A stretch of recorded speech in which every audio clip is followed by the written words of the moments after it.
நம்ம வண்டிக்கு பார்த்தீங்கன்னா, பட்டறையில வேலை கொஞ்சம் இருக்குது நம்ம வண்டிக்கு.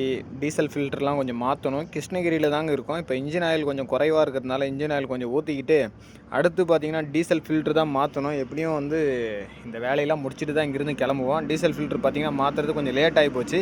இப்போ தான் பார்த்தீங்கன்னா, 2 ஃபில்டரும் வாங்கிட்டு வந்தாச்சு. 2 பெரிய ஃபில்டரும், சின்ன ஃபில்டரும் வாங்கிக்கிட்டு, அங்கேருந்து மாத்திக்கிட்டு அப்படியே நம்ம போயிட்டுருக்குறோம். போயிட்டு முன்னாடி மளிகை செலவுலாம் வாங்க வேண்டியது இருக்குது வண்டிக்கு. ஏன்னா அரிசிலாம் காலியாகி போச்சு போன ட்ரிப்பு. அதெல்லாம் வாங்கிக்கிட்டு அங்கேருந்து கிளம்புவோம். முன்னாடி பார்த்தீங்கன்னா, லைட்டு அணைஞ்சு அணைஞ்சு எரியுதுன்னு ஒரு வேறு மாதிரி ஃபீலிங் ஆகுது நைட் நேரத்தில்.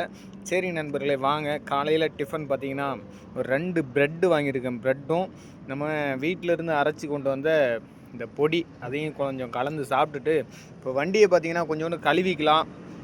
ஏன்னா நேரம் இருக்கும்போதே கொஞ்சம் கேபின் கொஞ்சம் கழுவி முடிச்சுட்டு, அதுக்கப்புறம் சமைக்க வேண்டிய வேலை இருக்குது, குளிக்கணும். இங்கேயே நம்ம கர்நாடகா ஹாஸ்பிட்டலில் தான் இருக்கோம். வண்டியெல்லாம் சுத்தமாக கொஞ்சம் கழுவிட்டு அதுக்கப்புறம் அப்படியே அங்கேருந்து கிளம்புவோம். சரி வாங்க சமைக்கிற வேலையை தொடங்குவோம். என்ன சமைக்க போகிறோன்னா இன்றைக்கி பீக்கங்காய் குழம்பு, சாப்பாடு இதுதாங்க செய்ய போகிறோம். செஞ்சு முடிச்சுட்டு நம்ம இப்போ அங்கேருந்து கிளம்புவோம். நைட்டு பூரா வண்டி ஓட்டிட்டு இப்போ விடிஞ்சு காலையில் பார்த்தீங்கன்னா, மகாராஷ்டிராவில் அகமத் நகர், அலியாத்தி நகர்னு சொல்லுவாங்க. அகமத் நகரில் தான் இருக்கோம். இந்த இடத்துல பார்த்தீங்கன்னா, ரோடு வேலைலாம் கொஞ்சம் செஞ்சுக்கிட்டு இருக்காங்க. நேராக போகிறதுனால அந்த ரோடு வந்து டஸ்ட்டு பறக்கக்கூடாதுன்னு தண்ணியெல்லாம் விட்டுருக்காங்க. சரி வாங்க ஒரு